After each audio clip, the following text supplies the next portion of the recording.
تو اب ذرا باقاعدہ آغاز کرتے ہیں. ہمارے مہمان جو ہیں بیرسٹر عقیل ملک صاحب, وزیر مملکت برائے قانون و انصاف, بہت شکریہ آپ کے وقت کے لیے. اور شیر افضل خان مروت صاحب سینئر سیاستدان ہیں اور ظاہر ہے کہ پاکستان تحریک انصاف کا حصہ بھی رہے ہیں, ابھی رکن قومی اسمبلی بھی ہیں. بہت شکریہ سر آپ کے وقت کے لیے بھی. تو اسٹارٹنگ فرام یو بیرسٹر صاحب, تھینکس فار کمنگ سر. تو یہ ذرا فرمائیے کہ یہ جو اسٹارٹ کر لیتے ہیں وزیر اعظم صاحب کی بات سے, کل وزیر دفاع نے بھی فرمایا ایک ٹی وی چینل پہ بات کرتے ہوئے کہ جی خطرہ موجود ہے ابھی بھی بھارت کی طرف سے. تو لیٹ سٹارٹ فرام دیٹ. یہ جو پانی کا مسئلہ ہے اس کو لے کر خدشات اپنی جگہ ہیں. دوسرا, بھارت کی جانب سے مسلسل کہنا ہے کہ جی سندور ابھی رکا ہے, ابھی ختم نہیں ہوا. تو کیا واقعی ایسے کچھ ہیں, کچھ اطلاعات کے کچھ کر سکتے ہیں؟ بسم اللہ الرحمن الرحیم. اشفاق صاحب بہت بہت شکریہ. دیکھیں بالکل یہ ایک ایوالونگ سچویشن ہے اور اس تمام تر معاملے کے اوپر بڑا اس کو کیئرفلی میٹیکولیسلی دیکھا جا رہا ہے, کیونکہ خطرہ تو ہے. اور خطرہ اس لیے ہے کیونکہ بھارت نے شکست دیکھی ہے, اور جب شکست ہوئی ہے بھارت کو تو ظاہری بات ہے کہ اب وہ اپنے زخم چاٹ رہا ہے, اور اس کو سیاسی طور پہ بھی مودی حکومت کو بڑا نقصان پہنچا ہے. تو جو اب بہار کے الیکشن ہیں اور اس کے علاوہ دیگر جو ایک پولیٹیکل کیپٹل لوز کیا ہے انہوں نے اوور آل, اور اس کے علاوہ ایک انٹرنیشنل کمیونٹی میں جو سٹینڈنگ ان کی افیکٹ ہوئی ہے, جو ان کی ورژن آف ایونٹس کو بلیو نہیں کیا گیا.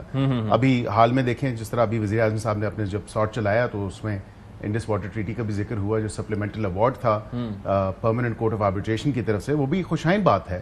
پاکستان کے موقف کو پذیرائی ملی ہے, پاکستان کے موقف کی تائید ہوئی ہے. ہم یہی کہہ رہے ہیں کہ پانی کو ہتھیار کے طور پہ استعمال نہیں کیا جا سکتا, بالخصوص اپر رائپیرین ممالک کی طرف سے. تو پانی کا جو ایک معاہدہ ہے انڈس واٹر ٹریٹی 1960 کا, وہ اب کئی دہائیوں سے چلا آ رہا ہے. اب تمام تر یہ معاملہ واٹر شیئرنگ کے اوپر ہے. بھارت نے جو ہے اس کے اوپر ڈیٹا شیئرنگ جو ہے وہ روک دی ہے, تو 4-5 سال سے روکی ہوئی ہے, ہولڈنگ ان ابینس کیا ہوا ہے, سسپینڈ کر دیا یونیلیٹرلی, جو کہ وہ کر نہیں سکتا لیگلی اسپیکنگ اور مورلی اسپیکنگ. تو پوری دنیا کی جو ممالک ہیں وہ پاکستان کے موقف کے ساتھ ہیں, پاکستان کے موقف کی تائید کر رہے ہیں. اب یہاں پہ ظاہری بات ہے کہ جو ایونٹس ہوئی 6 اور 7 کی رات, اور اس کے بعد پھر 10 کو, اور اس کے بعد جو ہمارے ہائی لیول ڈیلیگیشن گیا ہوا تھا, تو اس تمام تر معاملے کے اوپر اگر آپ دیکھیں تو بھارت بالکل اس کی کوشش تو ہوگی اور خواہش بھی ہوگی کہ وہ کسی نہ کسی طرح چھیڑ خانی کرے یا کوئی ایسی چیز ایڈونچرزم کی طرف وہ جانا چاہے گا کہ وہ ایڈونچرزم کرے. لیکن پاکستان بالکل الرٹ ہے, پاکستان بڑا کیئرفلی اس تمام تر معاملے کو دیکھ رہا ہے, مانیٹر کر رہا ہے. ہماری افواج, ہماری جو لا انفورسمنٹ ایجنسیز ہیں, ابھی آپ نے ریسنٹلی دیکھا کہ را سے ریلیٹڈ یا را بیکڈ جو کراچی میں اور لاہور میں لوگ پکڑے گئے ہیں, کیونکہ بلوچستان کو تو ہمیں آبویسلی پتہ ہے اس کا منہ بولتا ثبوت جو ہے وہ کلبھوشن یادو ہے. اب ایون تمام تر دیگر جو اس طرح کے چھوٹے چھوٹے معاملات سامنے آ رہے ہیں جو یہاں پہ ایک ٹیررزم کے حوالے سے کے پی میں آپ دیکھیں, تو بالکل ہم بڑا اس کو کلوزلی مانیٹر کر رہے ہیں اور کیئرفل ہیں اس تمام تر معاملے پہ.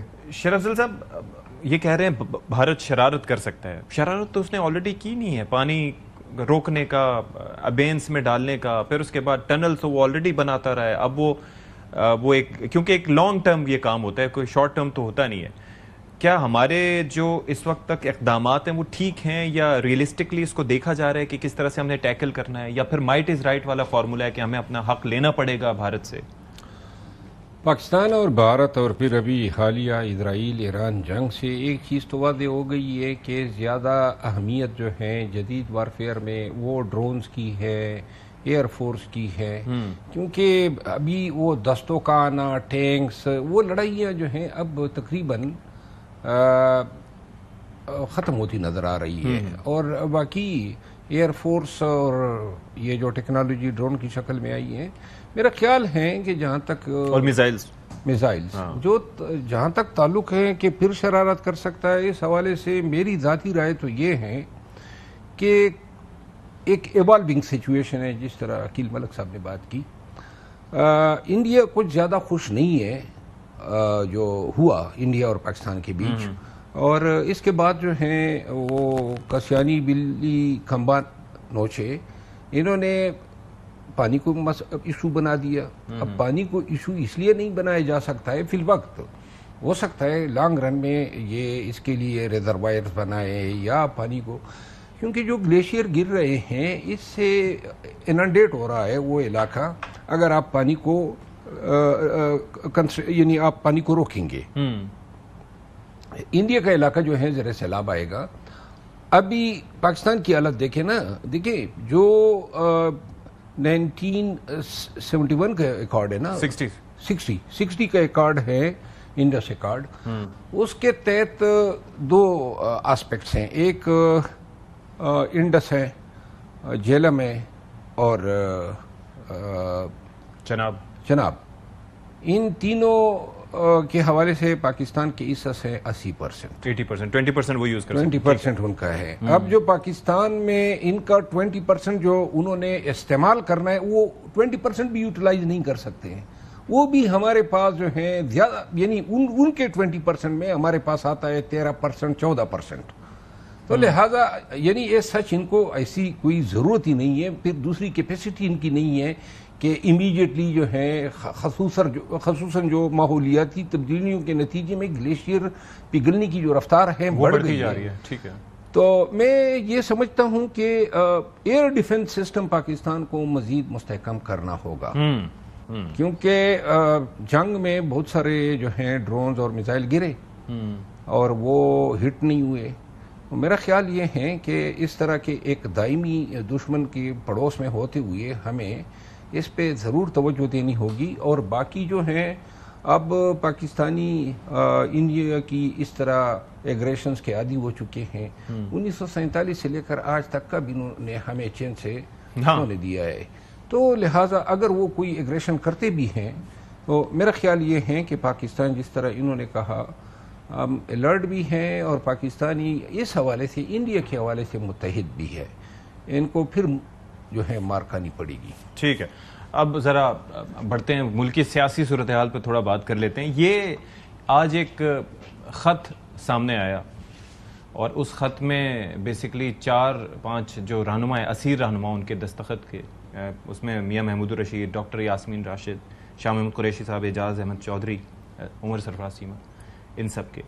اور انہوں نے وہ خط لکھا ہے. ظاہر ہے کہ مذاکرات کی, حکومت سے مذاکرات کی, انہوں نے اپنی پارٹی سے بات کی ہے کہ حکومت سے مذاکرات کریں. اب یہ خط تو سامنے آیا ہے, کیا آپ لوگ اس کے نتیجے میں اگر آپ کو اپروچ کیا جاتا ہے تو بات کریں گے آپ لوگ؟ جمہوری رویہ تو یہی ہے اشفاق صاحب. میں یہ ضرور کہہ سکتا ہوں کہ جمہوری اور سیاسی رویے یہی تقاضا کرتے ہیں, اور بڑی اچھی بات ہے. میں نے اس کے کانٹینٹس نہیں پڑھے, لیکن خوشائند بات ہے کہ انہوں نے سیاسی جماعتوں سے جو گفتگو ہے یا بات چیت ہے اس کے اوپر زور دیا ہے یا اس کی طرف اشارہ کیا ہے. کیونکہ ایک خط آپ کو پتہ ہے بانی پی ٹی آئی نے بھی لکھا ہے, اور وہ خط پھر کہیں موصول نہیں ہوا, اور انہوں نے وہاں پہ بھی اور متواتر طور پہ وہ کہہ رہے ہیں کہ میرے سے اسٹیبلشمنٹ کے ساتھ میں نے انگیج کرنا ہے. جو کہ ریسنٹلی اب آپ دیکھیں بی بی سی کی بھی وہ انٹرویو ہے, اس میں واضح طور پہ جو D G I S P S صاحب نے 2 ٹوک الفاظ میں کہا کہ سیاسی جماعتوں سے یا سیاستدانوں سے ہمارا کام نہیں ہے بات کرنا. سیاسی جماعتیں آپس میں بات کریں جو ان کے مسائل ہیں. ہم نے میڈن اسپیچ سے لے کے, پرائم منسٹر کی میڈن اسپیچ سے لے کے ابھی تک آپ دیکھیں, موسٹ ریسنٹلی شیر افضل مروی صاحب وہیں پہ موجود تھے. وہ گئے بیرسٹر گوہر کو, جو دوسری on the other side of the aisle جو اپوزیشن بینچز تھے, بیرسٹر گوہر صاحب کے ساتھ بالمشافہ ملاقات ہوئی, اسد کیسر صاحب سے بالمشافہ ملاقات ہوئی, 2-3 اور رہنما جو پہلی 2 روز میں بیٹھتے ہیں ان سے ملاقات ہوئی. تو کچھ نہ بھی کہتے ہوئے وزیر اعظم نے ایک بہت بڑا پیغام دے دیا, اور یہ پیغام یہ تھا کہ ان سو مینی ورڈز کہ جمہوری رویے اور سیاسی رویوں کو فروغ دینا چاہیے, اور اسٹیبلٹی کو دینا چاہیے. اور یہ میرے خیال سے ایک اچھی بات ہے. تو اب یہ خط بھی منظر یہاں پہ آ چکا ہے, تو میں امید کرتا ہوں ان کی پارٹی کے جو فیصلہ ساز لوگ ہیں وہ سیاسی اور جمہوری رویوں کو ترجیح دیں گے, اور سیاستدانوں کے ساتھ جو ہے وہ بیٹھک لگائیں گے, اور وہیں پہ یہ مسائل سیاسی بیٹھکوں میں تلاش کریں گے سیاسی ایشوز کے. شیر افضل صاحب, خط آپ کی نظر سے گزرا ہے؟ جی ہاں, میرا کویسچن بیسیکلی یہ ہے کہ بانی کی موجودگی میں ان لوگوں کی جانب سے خط ان کی آشیرواد سے لکھا گیا ہوگا یا انہوں نے اپنے تئیں یہ کوشش کی ہے, کیا ہے یہ؟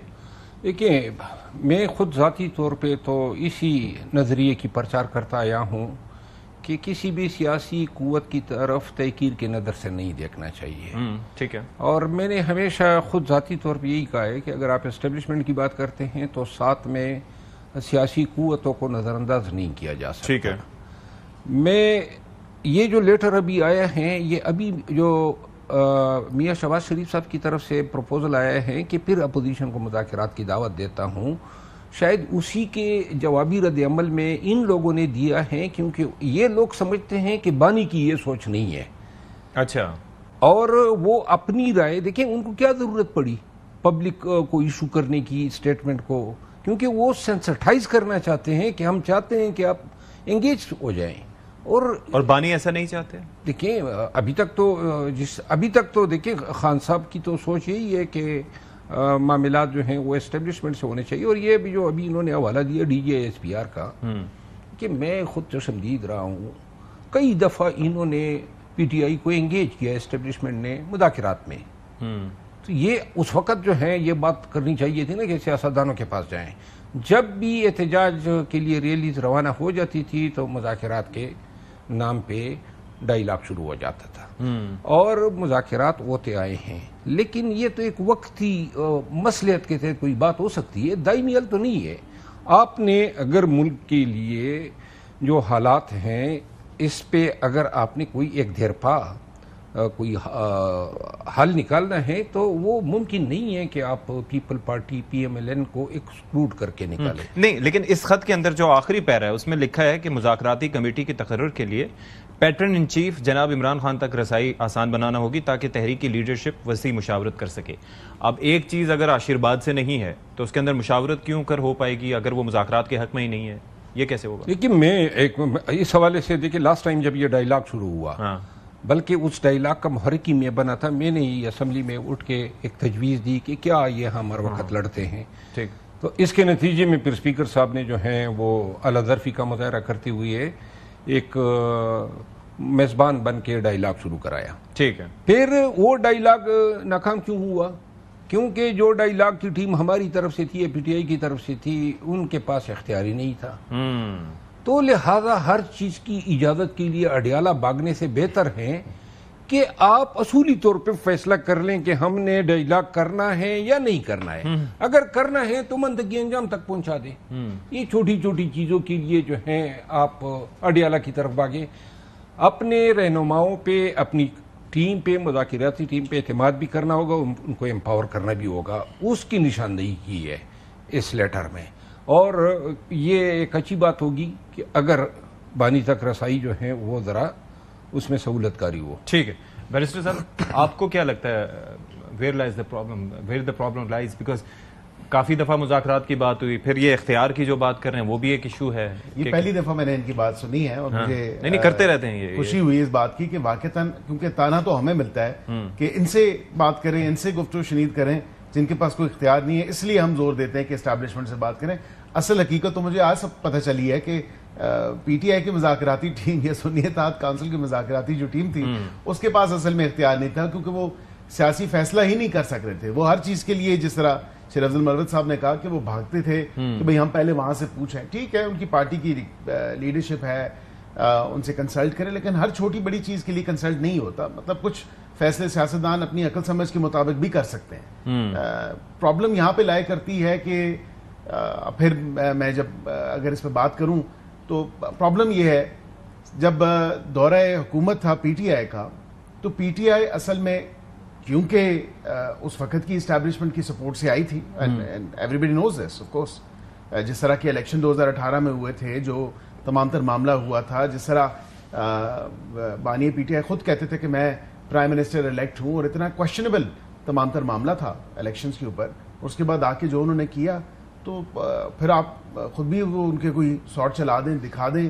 جب اس وقت وہ تعریفوں کے پل باندھتے تھے اس وقت کی اسٹیبلشمنٹ کے، تو پرابلم تو یہ ہے کہ یہ حصول اقتدار کی جنگ ہے.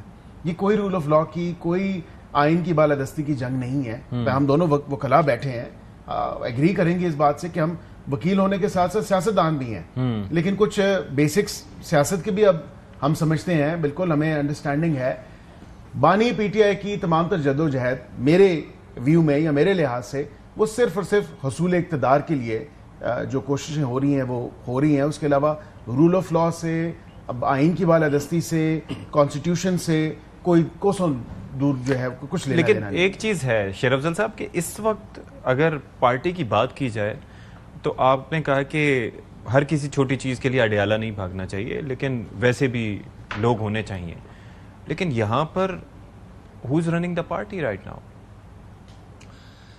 آپ کے سوال کا جواب دینے سے پہلے عقیل ملک صاحب نے بات کی اور میں بحیثیت وکیل اس کا جواب دینا چاہتا ہوں. پلیز. اگر 2018 کے بعد پی ٹی آئی نے یا خان صاحب نے اسٹیبلشمنٹ کو انوالو کیا یا سہارا لیا یا بعض ایسے عوامل ہوئے جو بحیثیت قانون دان میں آج بھی ان پہ معترض ہوں جو نہیں ہونے چاہیے تھے، قانون کی حکمرانی یا جمہوریت کی بالادستی کے لیے وہ اچھے ڈیولپمنٹ نہیں تھے. میں خود ذاتی طور پہ سمجھتا ہوں کہ اگر قانون کی حکمرانی کی بات کرنی ہے، حقیقی آزادی کی بات کرنی ہے تو پھر آپ بات کریں گے اصولاً. اگر میری غلطی ہے تو اس کو اون کرنا ہوگا، ماننا ہوگا.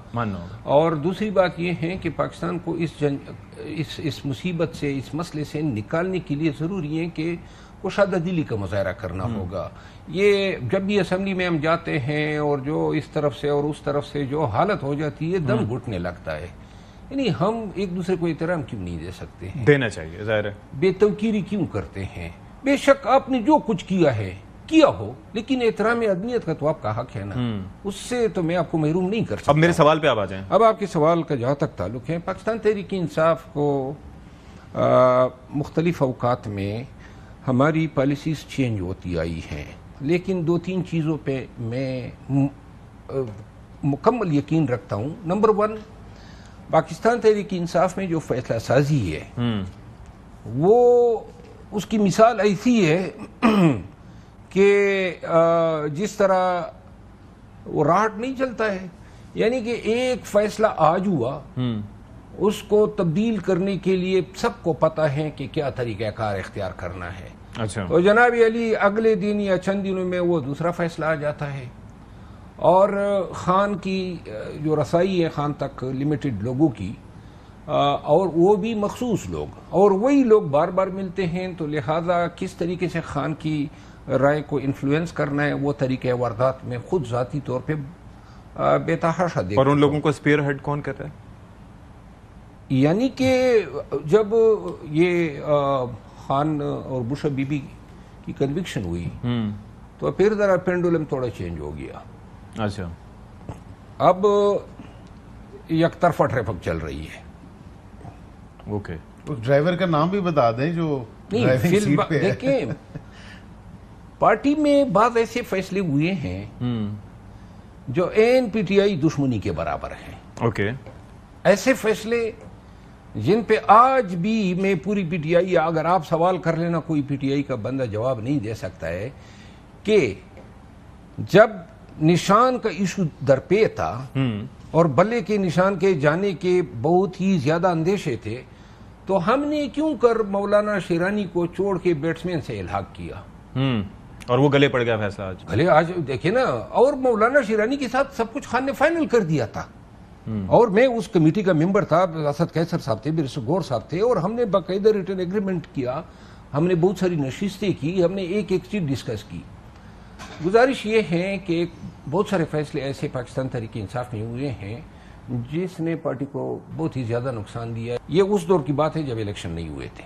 اچھا، پھر الیکشن ہونے کے بعد بھی پارٹی کو شکست و ریخ سے دوچار کرنے کے لیے ایسے فیصلے کیے گئے جس نے پارٹی کی ان قوتوں کو، جس طرح 9 مئی کے بعد میرے ساتھ نکلے تھے، مثال کے طور پہ یوتھ کی تنظیم کے صدر کو ہٹا کے، مینا خان افریدی تھے، اس کو ہٹا کے ایک ایسے شخص کو لگایا گیا جس نے پی ٹی آئی کو ووٹ نہیں دیا اور جس کے خلاف پنجاب کی پارلیمانی پارٹی نے ریزولوشن پاس کی. کیوں کیا؟ مطلب ہے کسی بندے کو کپانا ہے نا. پارٹی میں جب یہ جنگ چڑھ جائے کہ بھائی پارٹی کس کی میراث ہو سکتی ہے، ٹھیک ہے، تو لہٰذا پارٹی کا مسئلہ یہ ہے کہ اب یہ جو آپ دیکھ رہے ہیں، میرے حوالے سے کہا گیا نا کہ میں نے ڈسپلن کی خلاف ورزی کی ہے، کل عام آ کے میڈیا پہ بات کی. یہ مجھ پہ الزام تھا جس پہ انہوں نے مجھے تیسری دفعہ نکالا. یہ جو ہمارے اکابرین روزانہ ایک دوسرے پہ بوچھاڑ کرتے ہیں نیشنل میڈیا پہ بیٹھ کے. محترمہ علیمہ خانم نے بوچھاڑ کی علی امین خان پہ. وہ سیاسی رہنما ہے. اب آج کل تو پوری پارٹی کی سیاست جو ہے وہ تو سمجھتی ہیں کہ ان کے قدم سے ہم ان کے قدم سے ہیں یا ان کی زبان سے ہیں، اور عملی طور پہ ہیں بھی یہی صورتحال. پارٹی میں کب کس کو آنا ہے، ہائی کورٹ کے سامنے کب جمع ہونا ہے، کے پی ہاؤس میں کب اجلاس ہونا ہے، اس کے علاوہ کس کے خلاف جو ہے کیا کمپین چلانی ہے، یہ سارے فیصلے تو وہی سے ہوتے ہیں. مجھے نکلوایا، اچھا محترمہ نے نکلوایا، علیمہ خان نے، یس انہوں نے نکلوایا. قصور کوئی آج تک بتا دے. پھر علی امین خان کے خلاف اس دن گالم گلوچ ہوئی، یہ اسلام آباد ہائی کورٹ کے سامنے. ٹھیک ہے. پی ٹی آئی کی سوشل میڈیا لگی ہوئی ہے، 1.5 سال سے ہمیں فتح کر رہی تھی، اور مبارک ہو ان کو، ٹھیک ہے، کہ انہوں نے پی ٹی آئی کو فتح کر لیا. ذرا اس پہ بات کرتے ہیں، ایک بریک لے لیتے ہیں. بریک کافی دیر سے ویڈیو ہو رہی ہے، جی لیتے ہیں جی، بریک کے بعد حاضر ہوں. بریک کے بعد ناظرین اکرام پروگرام میں ایک بار پھر سے آپ سب کا خیر مقدم ہے. بات ہو رہی ہے تحریک انصاف کی، ملکی سیاست کی. بیرسٹر صاحب آپ کے لیے آئی اوپننگ کافی چیزیں ہیں میرے خیال سے. اشفاق صاحب آج جو ہے شیر افضل مروت صاحب نے بڑی ایک ڈیٹیل کے ساتھ آپ بیتی جو ہے وہ بیان کی ہے، اور آپ کے ناظرین کے لیے بھی، اور واقعتاً وہ تلخ جو حقیقت ہے جو ان پہ آپ بیتی گزری ہے، جو پی ٹی آئی نے اپنی ہی پارٹی کے لوگوں پہ یا اپنی ہی پارٹی کے لوگوں کو فتح کیا ہے، اپنی ہی جماعت کو فتح کیا ہے. اور واقعتاً ہم تو متواتر طور پہ کہتے رہے کہ یہ سیاسی جماعت کم اور دیگر چیزیں زیادہ ہمیں اس میں نظر آتی ہیں. نہ سیاسی رویے ہیں، نہ جمہوری رویے ہیں. اسی طرح آپ نے دیکھا کہ سوشل میڈیا واقعی ایک طوفان بدتمیزی جس طرح کا ابھی بھی معذرت کے ساتھ مجھے یہ کہنا پڑتا ہے کہ ابھی بھی اداروں کے خلاف، سیاستدانوں کے خلاف جس طرح کا ایک بڑا obnoxious سمپل سی چیزیں، ہم رسپیکٹ ایک دوسرے کو کیوں نہیں بالکل نہیں. آپ دیکھیں تمیز کے دائرے میں رہ کے بھی گفتگو ہو سکتی ہے، اختلاف ہو سکتا ہے. جمہوریت کا حسن ہے اختلاف رائے، اور یہ کوئی ایسی بات نہیں ہے کہ آپ ایک ایسی صورت میں، جبکہ جیسے مروت صاحب بھی فرما رہے ہیں اور کہہ رہے ہیں کہ جب پارٹی کی کمان ہی ایسی شخصیات کے پاس ہے جو سیاسی بھی نہیں ہے، اور پھر پسند ناپسند کی بنیاد پہ چیزیں ہوتی ہیں، پھر ایک دن ایک فیصلہ، دوسرے دن دوسرا فیصلہ، تو ایسے میں اگر وہ مذاکرات کی بات یا اس خط کی ہم بات کرتے ہیں یا ویسے کوئی امید کرتے ہیں تو وہ ممکنات میں سے ہے، یا حکومت اس کو سیریس لے سکتی ہے؟ دیکھیں سیاسی جماعتوں میں پسند ناپسند ہوتی ہے، سیاسی جماعتوں میں گروپنگ بھی ہوتی ہے، لیکن اتنے کو بڑے پیمانے پہ نہیں ہوتی جتنی شاید اس جماعت میں ہم نے دیکھ لی. میں یہ ضرور کہتا ہوں کہ بات چیت کو آگے چلانے کے لیے تالی دو ہاتھ سے بجتی ہے. اب ہم نے متواتر طور پہ جس طرح میں نے کہا کہ وزیر اعظم نے تو آفر کیا، اور آج سے نہیں، مطلب متعدد بار انہوں نے یہ دعوت دی کہ مذاکرات ہونے چاہیے اسٹیبلٹی کے لیے، جمہوریت کے لیے، جمہوریت کے تسلسل کو قائم رکھنے کے لیے.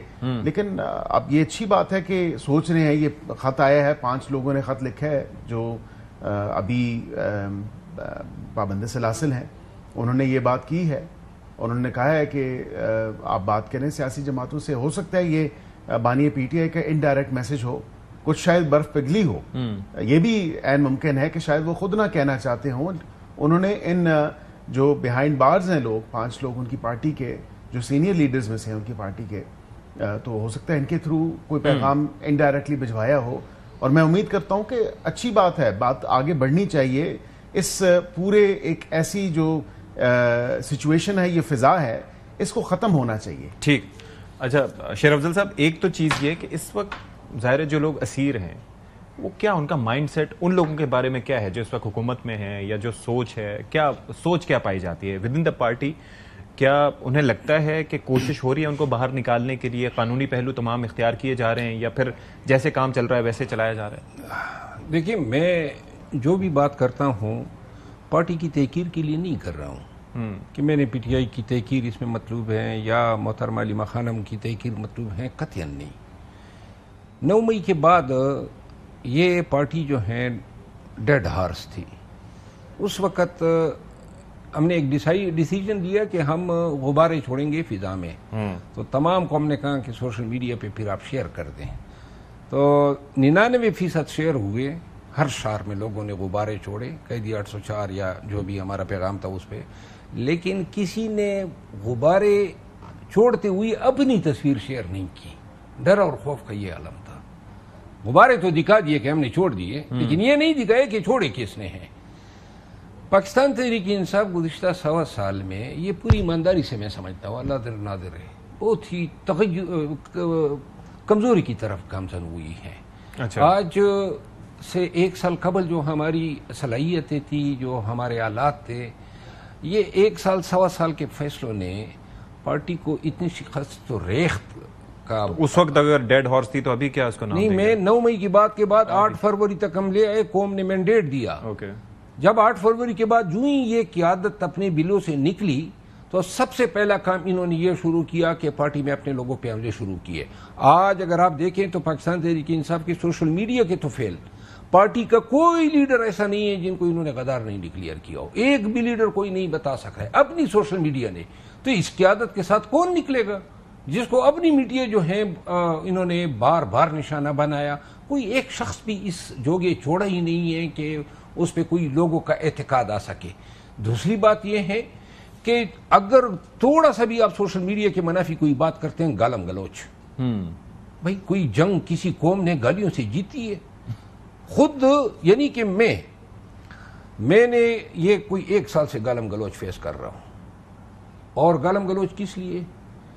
نہ تو میں کسی کے لیے جھوٹ بول سکتا ہوں, نہ کسی کے وہ کارنامے جو کبھی انہوں نے ادائی نہیں کیے ان کو جھوٹ موٹ کارنامے بتا سکتا ہوں. میں ایک وکیل ہوں سپریم کورٹ کا, حقیقت بولوں گا چاہے وہ میرے پارٹی کے حق میں جائے گا یا خلاف جائے گا. ہماری پارٹی جو ہے پاکستان تحریک انصاف آج اس مقام پہ کھڑی ہے جو 9 مئی کے بعد جس مقام پہ تھی. نہ اس کی تحریک کی صلاحیت رہی ہے. ٹو بی ویری کلیئر, میں بار بار کہتا آیا ہوں کہ یہ لوگ دھوکہ دے رہے ہیں, ٹرک کی بتی کے پیچھے لگا رہے ہیں کہ ہم تحریک چلائیں گے, انقلاب لائیں گے. یہی لوگ زندہ تھے نا, باقاعدہ حیات تھے. 9 مئی کے بعد یہ غاروں میں چھپ گئے تھے, اس وقت یہ نہیں نکلے. آج یہ خان کو نکالیں گے. انہوں نے جو ہے پارٹی کو آج جس مقام پہ پہنچا دیا, نہ ہمیں نون کی ریشہ دوانی کی ضرورت ہے, نہ اسٹیبلشمنٹ کی دشمنی کی ضرورت ہے. خود ہی سیلف سفیشینٹ. میں یہ کہہ رہا ہوں کہ پارٹی کا وجود اب مجھے خطرے میں نظر آ رہا ہے. اچھا. اور کیونکہ جو کے پی میں ایک واحد حکومت رہ گئی تھی, اس کو بھی بجٹ کے نام پہ جتنا انہوں نے ذلیل کیا, یعنی پولیٹیکل کمیٹی, کور کمیٹی, پارلیمانی کمیٹی, اسپیکر اور چیف منسٹر اور کیبنٹ نے یہ بجٹ پاس کیا. ان کو تکلیف تھی, کیوں پاس کیا؟ آگے سے ہائی کورٹ کے سامنے گالیاں دی پوری کے پی کی کابینہ کو اور کے پی کی قیادت کو. بھائی مطلب یہ اب تو خطرہ ٹل گیا ہے نا, وہ مخصوص نشستوں پر حلف برداری والا. اب نہیں, مخصوص نشست تو دیکھیں ایک بات ہے, میں فیل کر رہا ہوں, دیکھیں ورکر کے پاس اب کوئی امید نہیں رہی ہے. ٹھیک. جن لوگوں کی ہم ہمت بندھاتے تھے, جن کو ہم تقویت دیتے تھے, آج ان کے پاس کون سا ایسا لیڈر ان کو آپ نے چھوڑ دیا ہے جس کے کریڈنشیل اتنے صاف ہو کہ لوگ یہ اعتقاد کر سکے کہ واقعی یہ لوگوں کو. شیر افضل صاحب کا کہنے کا یہ مطلب ہے, جو مجھے بات سمجھ آئی ہے, کہ P T I self destruction mode پہ جو ہے وہ اس نے بٹن آن کر دی ہے. وہ یہی بات کریں. مجھے یہ بتائیں کہ اب مولانا صاحب سے متعلق جو پہلے جن کے ساتھ یہ ساتھ چلنا چاہتے تھے, اب یہ ہے کہ جس طرح سے اسٹیٹمنٹ شیخ وقاص صاحب کا ان سے متعلق آیا ہے, اب نون لیگ کے لیے آپ کو لگتا ہے سنہری موقع ہے کہ مولانا صاحب کے ساتھ جو ہے وہ اپنے جو راستے ہیں ان کو صحیح طریقے سے, مولانا صاحب کے ساتھ ایک ہماری لیڈرشپ کا ذاتی تعلق ہے, above and beyond any sort of political relation جو ان کے ساتھ ہے. ہمارے اتحادی بھی رہے ہیں in the past P D M کے ٹائم پہ, پھر وہ پوری اس تحریک کے روح رواں بھی تھے, انہوں نے لیڈ کیا, ہم سارے ان کے ساتھ تھے, ان کی قیادت میں تھے.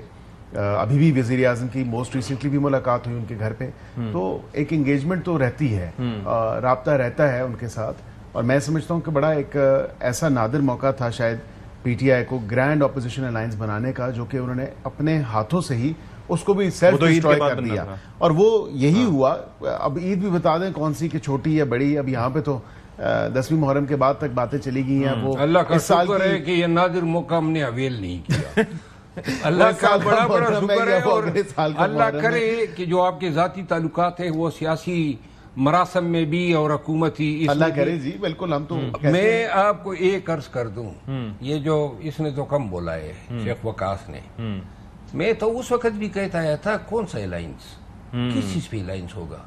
نہ آپ کے نظریے ملتے ہیں, نہ آپ کے انٹرسٹ ملتے ہیں, نہ آپ کی سوچ ملتی ہے. 30 یا 20 25 سال کی آپ کی پوری تاریخی گالم گلوچ سے بھری ہوئی ہیں ایک دوسرے کے خلاف. یہ مولانا صاحب کا نکلنا اور عمران خان کے لیے نکلنا اور پی ٹی آئی کے مفاد کے لیے نکلنا، یہ کون سے مطلب بچگانہ خواب تھے جو لوگ دیکھ رہے تھے؟ اور یہ جو انہوں نے کہا نا کہ عزت راس نہیں آئی، اس وقت بھی میں یہ پی ٹی آئی کے اکابرین کو کہتا تھا کہ یہ کیا کر رہے ہو، آئے دن اس کے گھر جا رہے ہو، اور اس وقت بھی نہیں جانا چاہیے تھا، اپنی احترامی آدمیت خراب کی انہوں نے۔ ٹھیک ہے، تھینک یو سو مچ شیر افضل مروت صاحب، thank you so much barrister عقیل صاحب، کوئی ٹائم دیکھ لیتے ہیں، بریک کے بعد واپس آئیں گے اور مزید بات کریں گے۔ بریک کے بعد ناظرین کرام، پروگرام میں آپ سب کا خیر مقدم ہے، اور ایک نہایت اہم معاملہ جس پر میں بات کرنے جا رہا ہوں وہ نیشنل سیکیورٹی سے متعلق ہے، اور ظاہر ہے ہمیں پتہ ہے کہ ہمارے دشمن کہیں پر بھی ہوں وہ چین سے نہیں بیٹھتے، اور بھارت کی اگر ہم بات کریں یا اسرائیل کی بات کریں تو وہ نہ صرف یہ کہ پاکستان کے بلکہ مسلمانوں کے بھی دشمن ہیں۔ اور اب یہ ایک تو طریقہ کار یہ ہے جو کہ ایک ڈھونگ رچایا تھا، ایک فالس فلیگ آپریشن کے نام پر بھارت نے پہلگام واقعے پہ یا اس سے پہلے کے جو واقعات ہوتے رہے، اور اس کے بعد اس نے ایک کوشش کی کہ وہ یہاں پر آ کے پاکستان پر حملہ کرے، آپریشن سندور، جس کو ہم نے کلنک کا ٹیکہ ان کے لیے بنا دیا، اور جو ان کو نقصانات ہوئے وہ اپنی جگہ۔ لیکن دوسرا طریقہ کار کیا ہے جس کے تحت وہ پاکستان کو نقصان پہنچانے کے لیے کوشاں رہتے ہیں؟ وہ ہے اپنی پراکسیز کے ذریعے پاکستان پر حملہ کرنا، یعنی کہ پاکستان کے اندر انسرجنسیز کو جو ہے وہ سپورٹ کرنا، ان کی مالی معاونت کرنا، ان کو ٹرین کرنا اور پاکستان کو نقصان پہنچانے کی کوشش کرنا۔ اب اس میں ظاہر ہے کہ کے پی میں ہم دیکھ رہے ہیں کہ کافی اس طرح کے سیکیورٹی فورسز آپریشن کر رہی ہیں، اور فتنہ الخوارج کے اور خاص طور پر ایسے فتنوں کے جن کو بھارت سپورٹ کر رہا ہے، ان کے خاتمے کے لیے سیکیورٹی فورسز کافی اس وقت اپنے ہم دیکھ رہے ہیں کہ نبرد آزما ہے ایسے خدشات سے، اور بڑی ان کی ہمت ہے، اور ہم ان کو سلوٹ پیش کرتے ہیں کہ وہ اپنی جانوں کے نذرانے دے کر ہمیں اور آپ کو محفوظ بنانے کے لیے کوشاں رہتے ہیں۔ تو کس طریقے سے ان سے نمٹا جا سکتا ہے، اور ظاہر ہے کہ دشمن کس حد تک جا رہا ہے، اس پر بات کرنے کے لیے ہمارے ساتھ موجود ہیں دفاعی تجزیہ کار ہیں بریگیڈیئر ریٹائرڈ حارث نواز صاحب۔ سر آپ کا بہت شکریہ، آپ نے ہمارے لیے وقت نکالا، اور ساتھ ہی ساتھ بریگیڈیئر ریٹائرڈ وقار الحسن صاحب بھی ہمارے ساتھ موجود ہیں، آپ کا بھی بہت شکریہ سر۔ بریگیڈیئر وقار صاحب، بلکہ یہ ذرا فرمائیے گا، بلکہ اسٹارٹ کر لیتے ہیں حارث نواز صاحب سے ہی۔ حارث نواز صاحب، سر یہ ذرا فرمائیے گا کہ یہ جو ہم واقعات دیکھ رہے ہیں، بلوچستان ہو یا کے پی ہو یا پھر وزیرستان کے علاقے ہوں، ہم دیکھ رہے ہیں کہ انسرجنسیز بڑھتی جا رہی ہیں، اور ہمیں پتہ ہے کہ اس کے ریزنز کیا ہیں، کون ہے ان کے پیچھے۔ تو اب یہ کافی تیزی آ گئی ہے ان واقعات میں۔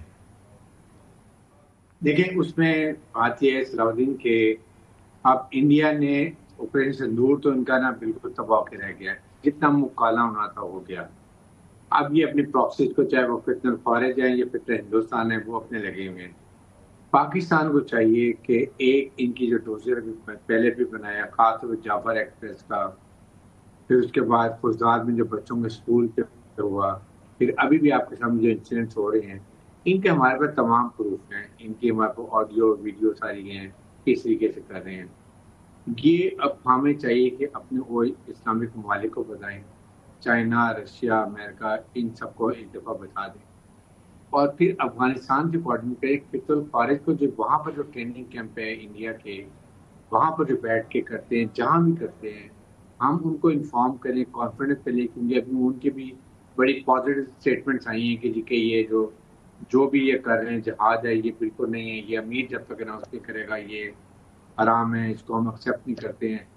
تو ان کو یا تو وہ اس کو ان کے خلاف آپریشن کرے، اور وی گو جہاں بھی انڈین وہاں پہ رو ہے اور ان کے جو لوگ ہیں، ود کوآرڈینیشن میں افغانستان کے ہم ان کو وہاں ہٹ کریں اور ان کو وہاں پہ ٹھیک ٹھاک شارٹ ریموو کریں، بائی جان ڈرون ماریں، اور وٹ ایور وی ڈو، یا ہمارے وہاں پر اپنے سورسز ہیں ہم وہ کر سکتے ہیں۔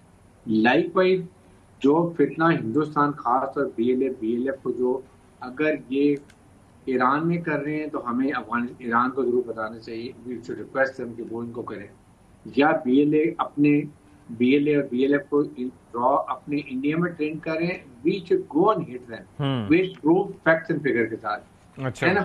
ہم نے ان کا بہت لحاظ کر لیا، یہ ایک فال فلیگ کر کے اتنا بڑا حملہ ہمارے پر کر سکتے ہیں، اور ہمارے جگہوں پہ جا کے جو انہوں نے ہمارے ساتھ کی اور منہ کی کھانی پڑی۔ Now our stature is very high, ابھی ہم اس ریجن کی اسٹیبلائزر ہیں۔ The whole of Iran, Bangladesh, China, اور اس کے ساتھ جتنے چھوٹے ممالک ہیں، جتنے سری لنکا ہے، برما ہے، نیپال ہے، all are with us. India is totally isolated. وقار صاحب، آپ کے تھاٹ سر اس پہ کیا ہیں؟ یہ دوبارہ سے ہم کیا مطلب سیکیورٹی فورسز بس نبرد آزمائی رہیں گی. ایک دفعہ ایک خدشے کا ایک خطرے کا سامنا کرتے ہیں, پھر دوبارہ سے کچھ عرصے بعد وہ خدشہ جنم لے لیتا ہے, اور اب تو یہ جو گٹھ جوڑ ہے بھارت کی پراکسیز کا وہ تو سامنے آ گیا ہے. What needs to be done? ابھی آپ نے دیکھا جب بھارت نے اٹیک کیا, اور میں خود ان کی میڈیا پہ جاتا رہتا ہوں, calls to these both entities, بلکہ ایک پولیٹیکل اینٹی کو بھی کال کی گئی تھی بڑے زور شور سے کہ آپ پیچھے سے پڑ جائیں, اور ان کی امید بھی یہی تھی there was a regime change model Pakistan کے خلاف باقاعدہ اپلائی کیے گا, وہ فیل ہو. پھر ایران میں آپ نے دیکھا ہے ذرا ڈفرنٹ تھا, اس میں ٹیکنالوجی کا یوز تھا, اور شاید یہ ریپلیکیٹ ہو پاکستان میں. اچھا یہ ہوا کہ ان دونوں آئی تھنک جو آپ پہلے منی وارز, میں تو وارز کہتا ہوں, آئی ڈونٹ نو لوگ کیوں اس کو کرائسس کہتے ہیں, جب میزائل اور جہاز چل رہے ہوں, اور اٹ واز اے وار. ابھی آپ اس کو تو we are actually now in a perpetual state of war جب تک یہ سیٹل نہیں ہوتا. اور لڑائی ابھی ہے basically I would say new cons اور زائنسٹ اور فاشسٹ ریجیمز ایک طرف ہے, جس کا ایک پول دلی میں ایک تل ابیب میں ہے, اور پیچھے پورے G7 کی سپورٹ ہے, جو مرضی منافقت کرتے ہیں. ایک طرف گلوبل ساؤتھ ہے جس کو لیڈ ابھی کر رہا ہے, دو بڑے ٹائگر پاکستان راج کو باقاعدہ ٹارگٹ کیا گیا. اور اگر آپ کوریڈورز کی بات کریں جو یہ کھولنا چاہتے تھے اسرائیل کو, تو یہ دونوں شولڈر سیکیور کرنے ہیں. اوپر والا شولڈر تبھی سیکیور تھا خدا نخواستہ اس میں بلسان ڈسٹیبلائز ہو ایران کو کیا جائے, پھر جا کے ان کا مکمل ہے. یہ لارجر پکچر ہے. تو اچھا اس میں جو اچھی چیز نکلی کہ ایران کو فرسٹ ٹائم احساس ہوا کہ مطلب دیر واز ڈیفینیٹلی اسپیس وہاں پہ تھی, ریسرچ انالیسس ڈوئنگ کو کافی اسپیس تھی. پاکستان جس طریقے سے I think came up with them, stood up with them, اور دیٹس وائی ابھی آپ دیکھیں گے کہ جو زائنس میڈیا وہاں سے بڑی بڑی سٹوریز آئیں. آپریشن شیوا ہوگا جی, امریکہ کو آپ میزائل لانگ رینج ڈیولپ کر رہے ہیں, بڑی you will now find basically Modi media اور زائنس میڈیا اکٹھا ہو کے آپ نے سالو کرے گا. اچھی چیز یہ ہوئی ہے کہ اسپیشلی جو نیچے والا تھا فتنہ آئی وڈ سے ہندوستان ہے, وہ بری طرح ڈینٹ ہے, بیکاز کافی سارا ٹروو آف انفارمیشن بھی آ گیا, اس پہ اریسٹ بھی ہو رہے ہیں, اور میرے خیال میں 2025 کے اینڈ تک اس کی تو کمر ٹوٹ جائے گی.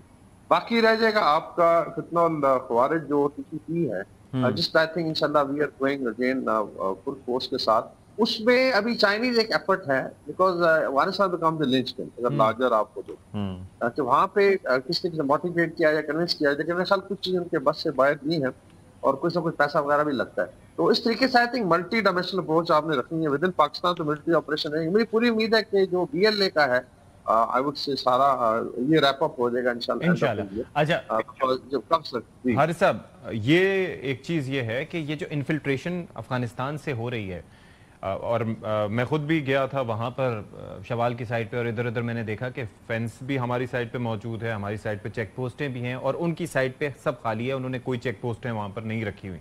تو یہ جو مسکرینٹس ہیں, یہ جو فتنہ الخوارج ہیں, ان کے لیے بڑا آسان ہوتا ہے آنا. اس کے لیے کیا کیا جا سکتا ہے؟ افغان حکومت سے اس پہ بات کرنی چاہیے کہ اپنی چیک پوسٹیں بنائیں, یا کیا طریقہ کار اپنایا جائے؟ دیکھیں اسلام اس پہ بات کی کہ چائنا میں میٹنگ ہوئی ہے جہاں پر چائنیز فارن منسٹر, پاکستان کے فارن منسٹر اور ان کے افغانستان کے فارن منسٹر تھے, وہاں بڑی ڈیٹیل میں ڈسکشن ہوئی. اور اس کے بعد آنے کے بعد اگر آپ نے دیکھا ہو تو بڑی ہی پازیٹیو اسٹیٹمنٹ ان کے فارن منسٹر کی بھی آئی. پھر اس کے بعد جو ان کے وہاں پر پولیس اکیڈمی میں جا کے اسپیچ کی بات کی گئی, وہاں کے اسپوک پرسن نے بڑا کہا کہ یہ امیر کے انسٹرکشن ہیں, یہ امیر کی پالیسی ہے, اور جو کے خلاف جائے گا وہ ہماری طرف کے ہمارے خلاف ہے, ہم اس پہ سخت کارروائی کریں گے.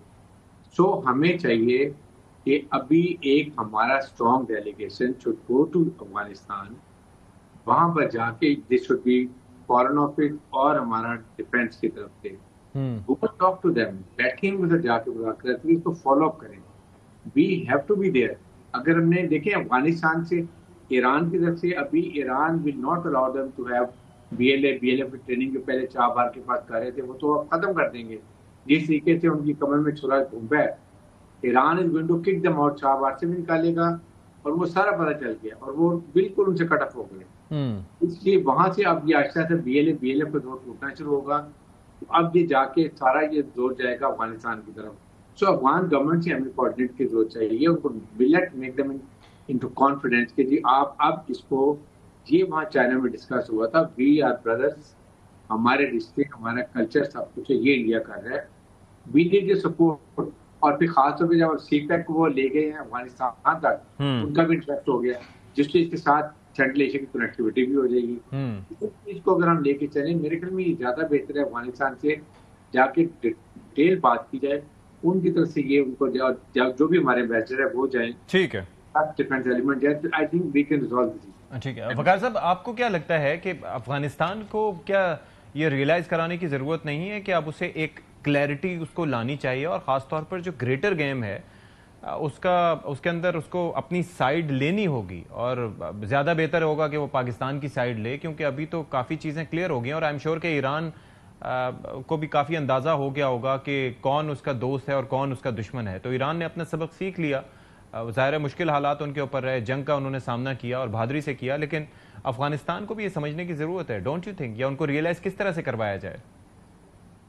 آئی تھنک اس میں ملٹیپل اپروچز ہیں. ایک تو جو میجر آئی تھنک رول ہوگا جو China as a common friend کر رہا ہے، اور اس پہ آئی تھنک کافی بڑی ڈیولپمنٹ ہوئی ہے. آپ نے دیکھا ہے کہ ہماری طرف سے ریٹورک کم ہوا ہے اور کچھ انڈرسٹینڈنگ بھی ہوئی ہے. دوسرا I think it was basically جو بنیان المرصوص نے بڑا کچھ چینج کیا. پاکستان آفٹر بنیان المرصوص ویری ڈفرنٹ پاکستان، چاہے وہ ساؤتھ ایشیا ہو، ویسٹ ایشیا ہو، دے کال اس سپر اسٹیٹ انٹرسٹنگلی. اور مطلب ایکچولی ریئلی تھنک کہ اسلام کا ایکچوئل قلعہ ایکچولی ٹرکس کہتے ہیں کہ ہمارا بارڈر انڈو پاکستان بارڈر سے شروع ہوتا ہے. Very interesting. اسلام آباد ہمارا فورٹرس ہے، ہمارے بھائی ہیں، اور سائپرس تک یہ ہمارا زون. تو آئی think Afghanistan falls with in that zone. تو مطلب سینٹرل ایشیا میں بھی آتا ہے اور پارٹ آف ساؤتھ ایشیا اور ویسٹ ایشیا. تو ایک تو یہ ہے کہ دے ہیو ٹو ریئلائز ابھی دو بڑے بردرز ہیں، ایران پاکستان، اور دونوں ایکسیس بھی دیتے ہیں اس کو. اور دوسرا چائنا کا فیکٹر ہے. اور آئی تھنک 10th کے بعد کافی ری تھنکنگ ہوئی ہے کابل میں کہ Pakistan is not a push over. اور اگر جیسا انڈیا کا تھا کہ اس کو انڈرمائن کر کے اس کو ویکن کرے گا، وہ نہیں ہوا. We have emerged very strong and they also realise کہ افغانستان کی economic even I would say رجیم کی جو اپنی سیکورٹی ہے اس میں Pakistan can play a positive role. اور میرے خیال سے چائنا کا فیکٹر ہے جو ابھی جو 3 بڑے رستے ہیں لیٹ سے سی پیک کی ایکسٹینشن ٹورڈز کابل ہے، سینٹرل ایشیا کی طرف کھولنا ہے. تو میرے خیال میں will be a win win situation. The only thing is کہ جو ڈفرنٹ ایلیمنٹس ہیں ان سے کنیکٹڈ رہے، یا ٹی ٹی پی کی کچھ کمانڈ ہے، پھر بھارت کا سوچ ہے، اس کو آئی تھنک ایک پش بیک کے ذریعے کام کیا جانا چاہیے. پاکستان کے اندر تو انشاءاللہ ویل فائٹ اٹ ملیٹریلی، لیکن دوسری سائڈ پہ I think Afghanistan would realise soon کہ اسی میں ان کی بھی بہتری ہے اینڈ وی کین ایکچولی کو ایڈجسٹ. چلیں جی، پروگرام سے فی الحال اتنا ہی. اشفاق اسحاق ستی کو اجازت دیجیے. اللہ حافظ ناصر.